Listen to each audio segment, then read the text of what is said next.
Monday, which is good.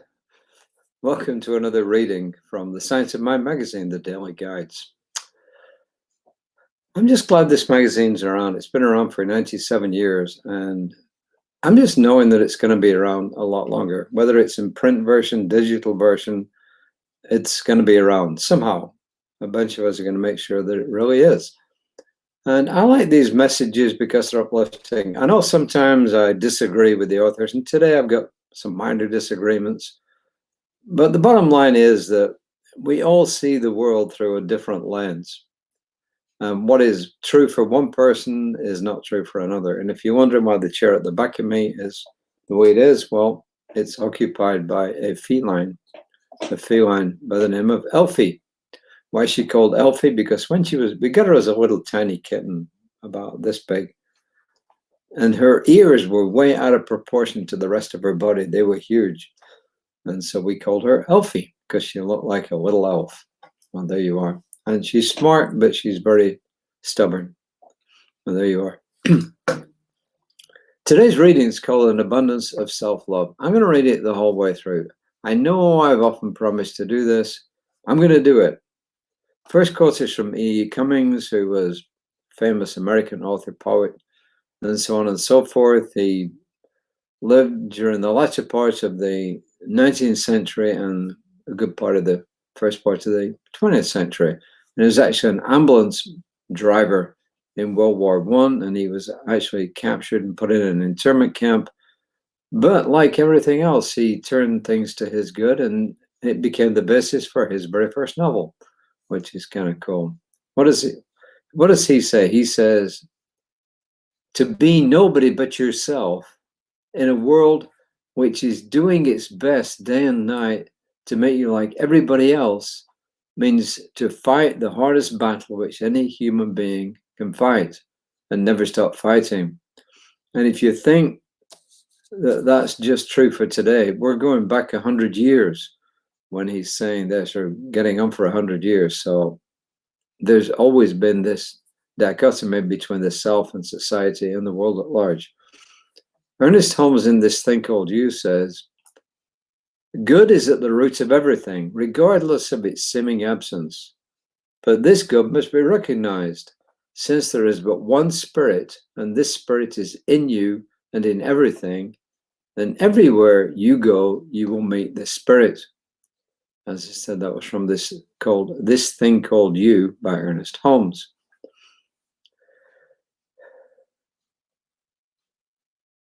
And this is from Reverend Jim. He says, after our relationship with spirit, the most important relationship in life is with oneself. I'll come back to this. Whether we call it self-love, self-respect, self-concept, or self-image, our relationship with ourself defines how we see and connect with the idea of who and what we are.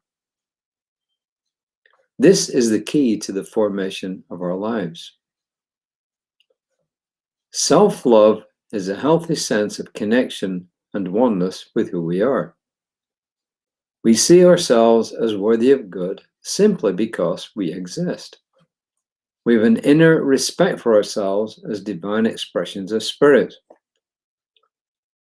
The parenting we received, no matter who fulfilled that role, is critical in developing a healthy sense of self-love.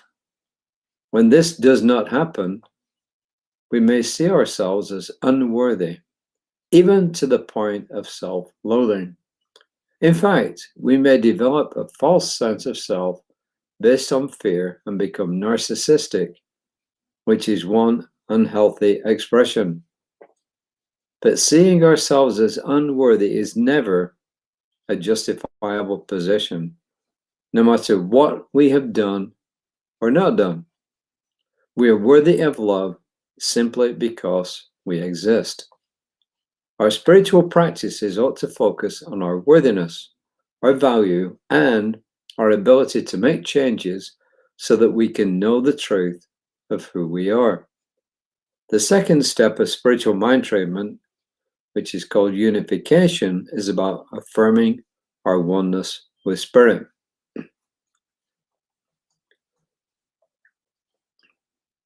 I guess our relationship with spirit and ourselves is kind of like the chicken and the egg, which came first. So I would say that you've got to have a sense of who you are before you can develop a relationship with anyone or anything else. So even with spirit.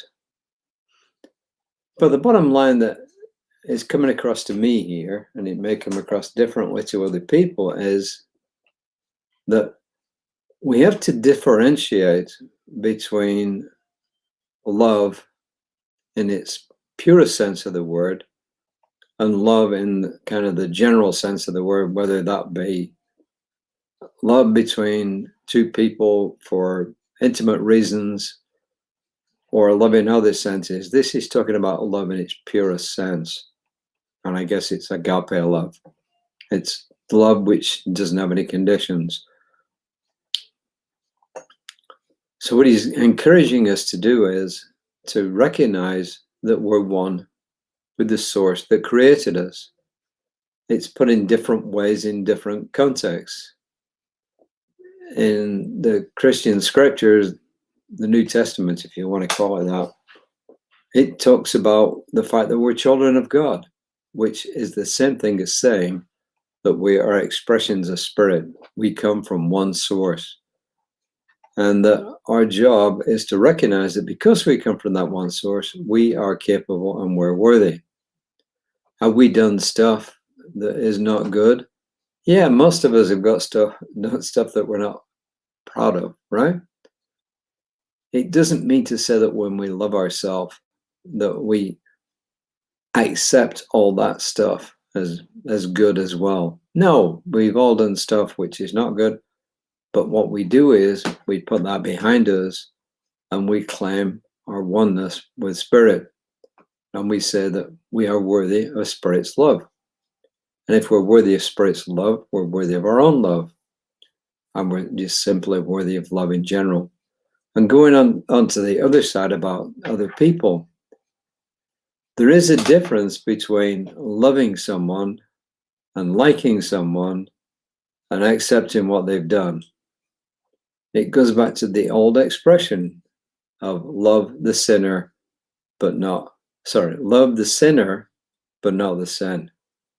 And that goes with us too. So when we've done stuff we don't like, yeah, sometimes we're going to make up for it. We're going to make it up to people that we've hurt.